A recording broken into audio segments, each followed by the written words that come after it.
Terus kemudian kita perlu tahu mengenai hematokrit. Kalau hemoglobin adalah jumlah hemoglobin di dalam darah, persatuan volume darah. Kalau hematokrit adalah rasio atau perbandingan volume eritrosit dengan volume darah secara keseluruhan. Kita ketahui bahwa darah itu tidak hanya terdiri dari eritrosit atau sel darah merah, tapi juga terdiri dari sel darah putih, kemudian trombosit, dan juga terdapat plasma. Jadi kalau hematokrit itu adalah perbandingan antara sel darah merah dengan sel darah secara keseluruhan. Nah,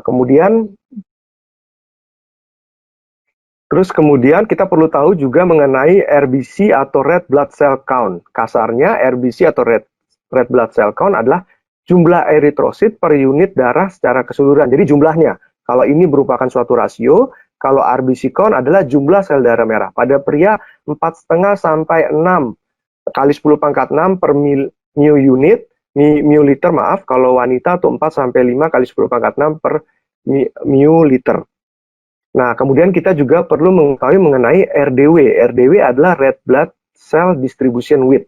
Jadi kita ketahui sel darah merah biasanya ukurannya seragam.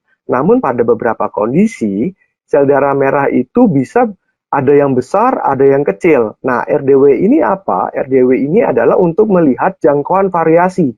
Jadi kalau pada suatu pasien kita para analis laboratorium itu menilai ada sel darah merah yang kecil, ada yang besar. Nah, jangkauan variasinya akan besar, makanya nilai RDW-nya akan meningkat.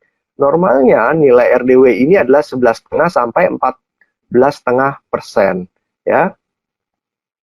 Nah, kemudian kita perlu juga mengenali, dan ini tadi saya sempat singgung, yaitu sel darah merah yang kecil, yang besar. Nah, itu kalau ada variasi ukuran dalam satu sampel, nah itu RDW-nya akan tinggi.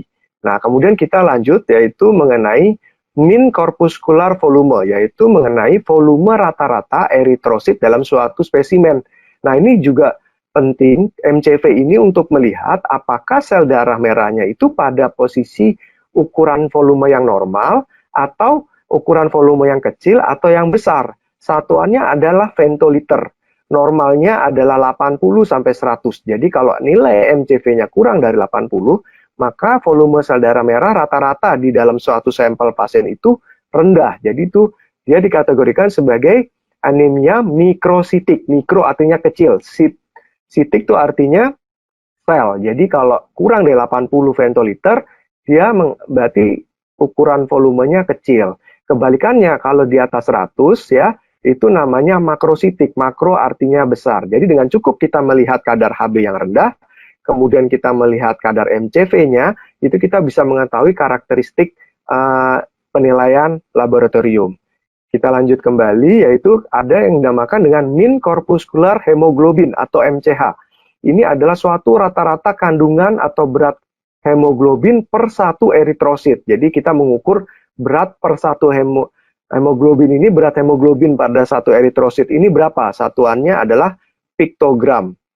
Kemudian juga ada mean corpuscular hemoglobin concentration yang dinamakan, yaitu pengertiannya jumlah rata-rata kandungan Hb per satu unit volume eritrosit. Kalau yang ini merupakan berat kandungan Hb, kalau yang ini rata-rata densitas atau kepadatan Hb, ya, satuannya gram per desiliter.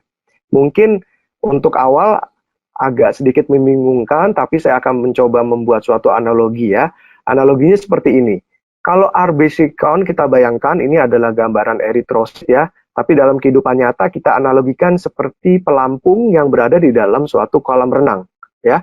Mirip gambarannya ya, ini suatu sel darah merah atau eritrosit, satu sel darah merah. Di sini kalau yang ini adalah pelampung. Nah, yang dinamakan RBC count atau red blood cell count adalah jumlah pelampung yang ada di suatu area kolam renang, ya, jumlahnya. Nah, kalau Hb itu hemoglobin, isi dari pelampung itu yang udara kita analogikan sebagai hemoglobin. Kita ketahui hemoglobin ada di dalam eritrosit. Nah, kita analogikan hemoglobin itu adalah udara yang mengisi pelampung itu. Jadi isi atau berat udara yang ada di semua pelampung pada suatu kolam renang misalnya. Kemudian kalau hematokrit apa? Yaitu hematokrit adalah perbandingan volume atau